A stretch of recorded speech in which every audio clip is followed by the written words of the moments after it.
గౌరవనీయులు మన ఎన్జిఓస్ భవన్ అధ్యక్షులు పెద్దలు సాదుల నాగభూషణం గారు, ప్రధాన కార్యదర్శి కోమండ్ల విక్రమ్ రెడ్డి గారు, మన కోశాధికారి కల్లేపల్లి శ్రీనివాస్ గారు, శాసన మండలి సభ్యులు ఆత్మీయులు దేశపత్ సింగ్ గారు, గౌరవనీయులు రాజ్నాథ్ గారు, సాయి గారు, మా భవన్ సభ్యులందరికీ, సన్మానం అందుకోవడానికి వచ్చేసినటువంటి ఉపాధ్యాయులు, అదేవిధంగా 10వ తరగతి విద్యార్థులు, వారి తల్లిదండ్రులు, మీడియా మిత్రులు అందరికీ పేరు పేరున నమస్కారం.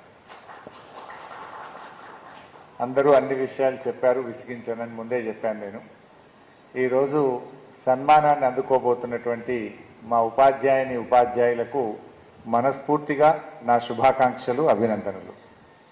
అదేవిధంగా 10వ తరగతుల్లో ప్రభుత్వ పాఠశాలల్లో చదువుతూ ఉత్తమ ర్యాంకులను, మార్కులను సాధించినటువంటి చిన్నారులైన విద్యార్థులందరికీ నా ఆశీస్సులు. మన భవన్ ఎన్నో మంచి కార్యక్రమాలు చేస్తూ వచ్చింది. భవన్తో నా ప్రయాణానికి కూడా రజతోత్సవం 25 ఏళ్ళు పూర్తవుతా ఉన్నట్టున్నాయి. దాదాపు 20 ఏళ్ళు దాటింది, 2 దశాబ్దాలు. 2004 నుంచి ఇప్పుడు 2025కి వచ్చాం. 2 దశాబ్దాల అనుబంధం నాది. చాలా సంతోషం. ఆ ఆత్మీయ అనుబంధం భవన్ సభ్యులందరూ కనపడుతున్నారు నాకు. మాజీ అధ్యక్షులు, పెద్దలు అందరితో అదే ప్రేమ, అదే అభిమానం, వారి ఆశీస్సులు ఎప్పుడు కూడా నాకు ఉన్నాయి. రేపు కూడా నాకు కూడా ఈ భవన్ అంటే కూడా ఆ ప్రేమ, అభిమానం, ఆ గౌరవం ఎల్లవేళలా ఉంటాయి. సరే, ఈరోజు రాష్ట్రంలో ఏం జరుగుతుందో మీ అందరికీ తెలుసు. ఉపాధ్యాయులకో ఉద్యోగులకు డిఏలు ఇవ్వమంటే నన్ను కోసుకొని తిన్నా పైసలు లేవు అంటుండు. ఉద్యోగులు రిటైర్ అయితే పిల్లల పెళ్లిలో ఒక ఇల్లు కట్టుకుందామో తప్పకుండా వచ్చే డబ్బులు అని ఆశిస్తాం. వాటికి ఎదురు చూపులు అయిపోయినాయి. 4%, 5%కి వచ్చింది కథ. పోనీ 5% ఇద్దామంటే కూడా కొంతమందికి అవుతున్నాయి, కొంతమందికి అవుతలేవు. కోర్టుకు పోవుడు, కోర్టు చుట్టూ తిరుగుడు, రిటైర్డ్ ఉద్యోగులు కూడా ఎంతో ఇబ్బంది పడుతున్నటువంటి పరిస్థితి. మరి నిజంగా డబ్బులు లేవా, ఉన్నాయా? ఇది ఒక ప్రశ్న. లేవు అంటాడు. ఇంకొక వైపు ఏం జరుగుతుంది? మొన్ననే చూశారు, కాళేశ్వరం గూలిందంటాడు, మల్లన్న సాగర్కి వెళ్ళి మూసీలో నీళ్లు పోయడానికి 7,000 కోట్ల రూపాయలతో టెండర్ పిలిచాడు. మరి పైసలు లేకపోతే 7,000 కోట్లు ఎడికెళ్ళి వచ్చినాయి? అవి ఎక్కడ పోస్తా అంటుండు? మూసీలో మురికి నీళ్లు ఉన్నాయి, ఆ మురికి నీళ్ళలో గోదావరి నీళ్లు కలిపితే ఆ మూసీలో ఉండే మురికి కొట్టుకపోయి శుభ్రం అవుతుంది అన్నాడు. పని మంచిదే కావచ్చు, కానీ నువ్వేమంటున్నావు? పైసలు లేనేలేమంటున్నావు కదా. 7,000 కోట్ల రూపాయలతోని మల్లన్న సాగర్ నుంచి మురికి నీళ్లను శుద్ధి చేయడానికి డబ్బులు ఎక్కడికెళ్ళి వచ్చినాయి? ఒకటి.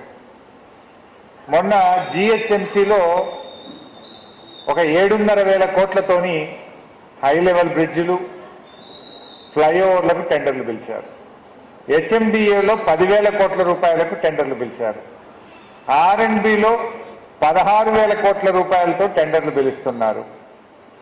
గురుకుల పాఠశాలలనేమో మూలకు పడేసి, అదేమో స్కూల్ అనే కదా, ఇంటిగ్రేటెడ్ స్కూల్, దానికి 25,000 కోట్ల రూపాయలతో టెండర్లు పిలుస్తుండ్రు. ఇంటిగ్రేటెడ్ స్కూళ్లకు ఒక్కొక్క స్కూలుకు 200 కోట్ల చొప్పున 25,000 కోట్లతోని వాటికి టెండర్లు పిలుస్తున్నాడు.